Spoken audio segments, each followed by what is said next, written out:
Need some fresh ideas on helping your child learn to read? Check out my Orton Gillingham in a Nutshell series. Today we're starting video 1.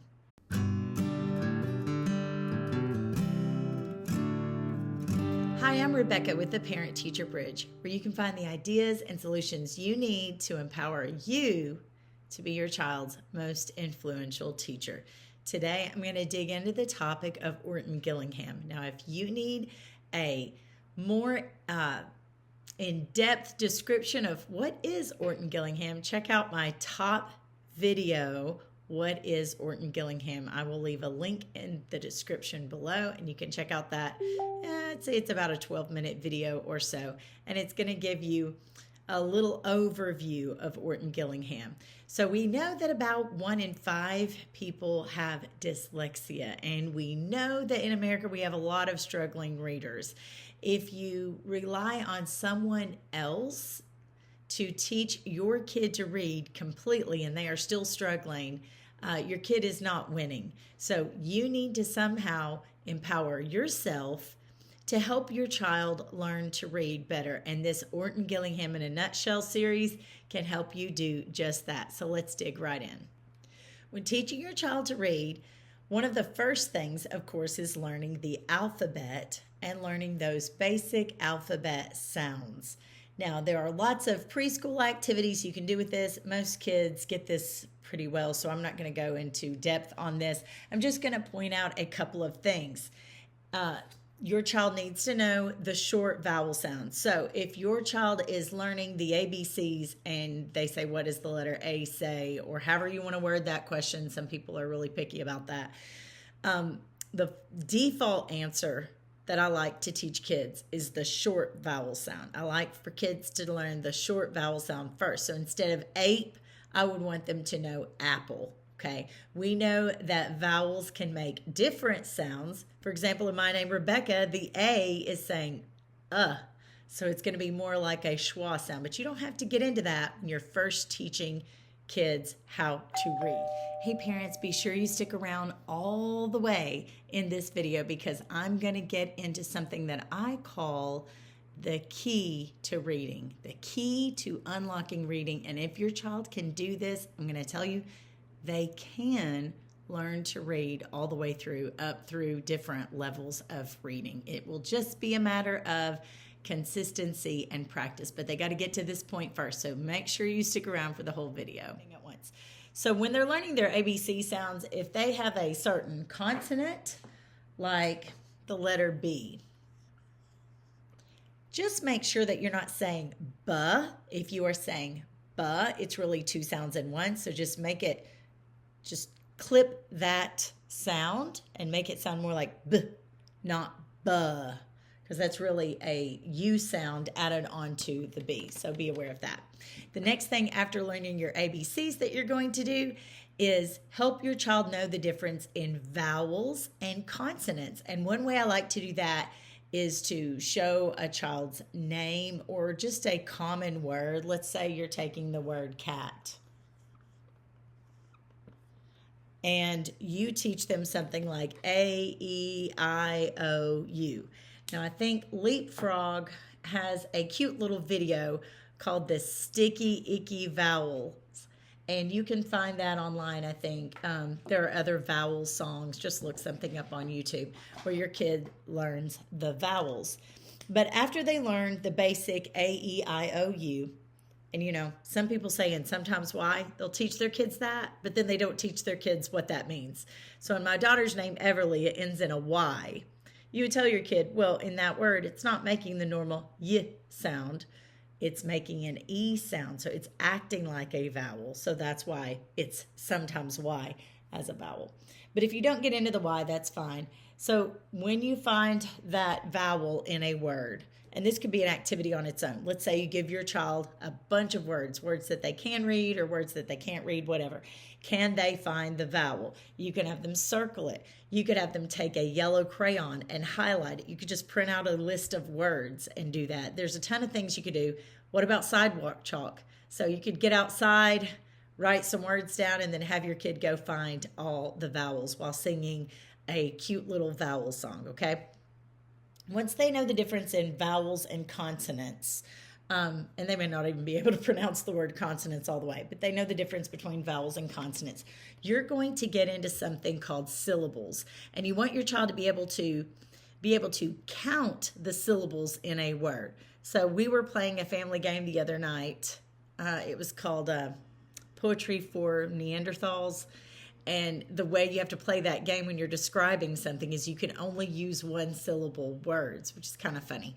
But you need to know how many syllables are in a word. So I learned from someone who tutored kids. I worked for her. I learned this several years ago, that you can just kind of duck lip a word.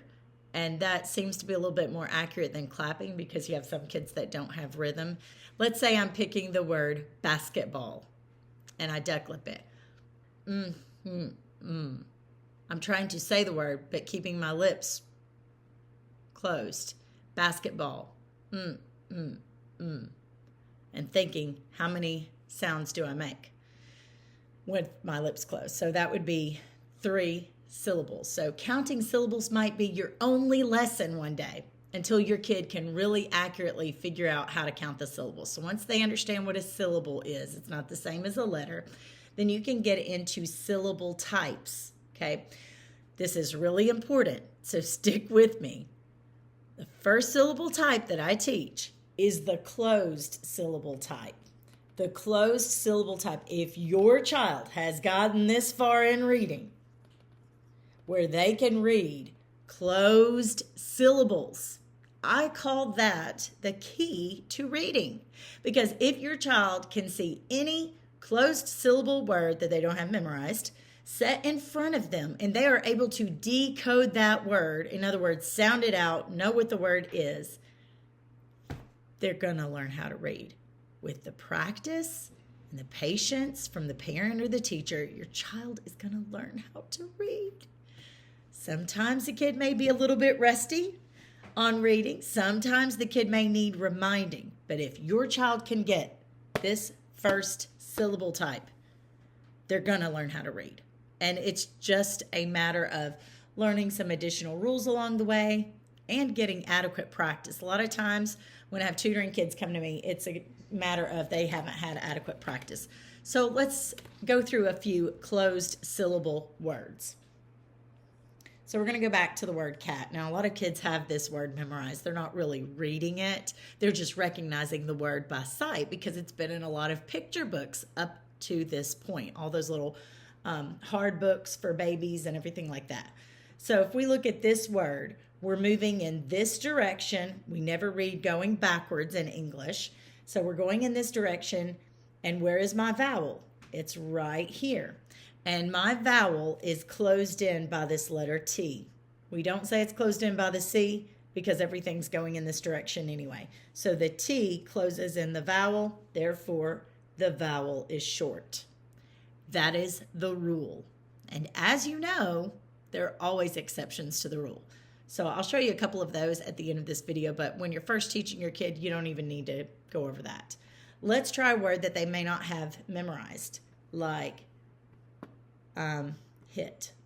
Okay, they're probably not going to see that in the little picture books where they see things like cat, dog, ball, things like that. So my vowel is the I, and the T is closing it in. I do not say the H is, because we read in this direction. And I draw my breve there, and it closes in the I. Okay? Now, you can make up nonsense words for your child as well. Let's say they have the word gom, okay? G-O-M. And they know that O generally says ah as an octopus, because you've taught them the short vowel sound. They locate the vowel. They see that the M closes it in, so they know it's a short vowel. And then they just say the expected normal common sound for each letter. G, ah, m. G, ah, m. Sometimes in this process, I hold out the vowel sound a little bit longer. I don't call it a long vowel, but I might say g, So you might say you just stretch your vowel. G, g, Sometimes it takes kids a few times to sound it out before they actually say the word.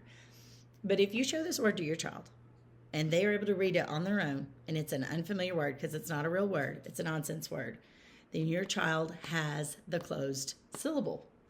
All right, one more thing to point out. You can have closed syllable words that are 2 letters. So that P is closing in the U. Up. That N is closing in the O because we read in this direction. On. Okay? Now, something I like to do when I'm working with kids is we might use a little personal dry erase board. We might go up to the dry erase board on the wall. And then we also will use color on paper. So if you want, you can print out a list of closed syllable words. You can come up with your own. You can have a mixed list of real words and nonsense words. And you can just take a highlighter or a yellow colored pencil or a yellow crayon and have them color in the vowels and then actually go mark that they are the short vowel and practice reading those. So that is one of the first things that I would do. If my kid knows their ABCs and they can locate the vowels and the consonants and they know their sounds, that's one of the first things I would do when teaching them to read and wanting something that is supported by the Orton Gillingham method. As promised, I'm going to go over real quickly about a couple of exceptions to the closed syllable rule. Remember, if a vowel is closed in, it's going to be short most of the time. Are there exceptions? Absolutely. Will your child survive if they don't learn these exceptions? Actually, yeah, they will. As long as they can really master when they are reading something in context to be thinking about what they're reading and make adjustments if necessary. This is why reading aloud is important, because a lot of times I tell kids their brain can fix it if they make a small error in pronunciation. Okay, so here are a few keywords to illustrate the closed syllable exceptions. That O is definitely a closed in syllable. So if I were to follow the rule, it would be called, okay? But we know that word is cold because a closed syllable exception, O-L-D, the O is long. So I put a macron over that. These are usually memorized in Orton Gillingham products by having little keywords or maybe pictures to help them remember, or maybe flashcards. Sometimes I will do flashcards with a student to help them memorize these. Of course, that is find, not find. Most, not most. Now, what's interesting is if you put an L there, it's lost and it follows the rules. So this is why just having exposure to books, having exposure to words, thinking about what you're reading when you're reading a book, reading a sentence, that you can make adjustments. Because if I had a child reading this word in a sentence and they were really thinking about it and they said most, and if they don't catch it at first, sometimes I repeat it back to them verbatim what they said in the sentence so they can hear that it doesn't make sense, and then they can adjust it. Some people call that flipping the vowel because they realize the vowel didn't make the ah sound, it said the O sound. And when they say the sentence with the word most, it makes sense. So again, if you don't teach this to your child, they can probably figure it out anyway. But if you do decide to teach it to them, these are the closed syllable exceptions. Different Orton Gillingham products may have different key words. All right, hope that helps out. Now, if you like what you see here, make sure you go check out my website, theparentteacherbridge.com, where you can find a couple of courses that I have posted on learning to read and kindergarten. So if you are new to teaching your child, if you are a new homeschooler, if school isn't fulfilling everything you want in teaching your child, check those out. And as always, drop a comment or question below. And remember, parents, you are your child's most influential teacher.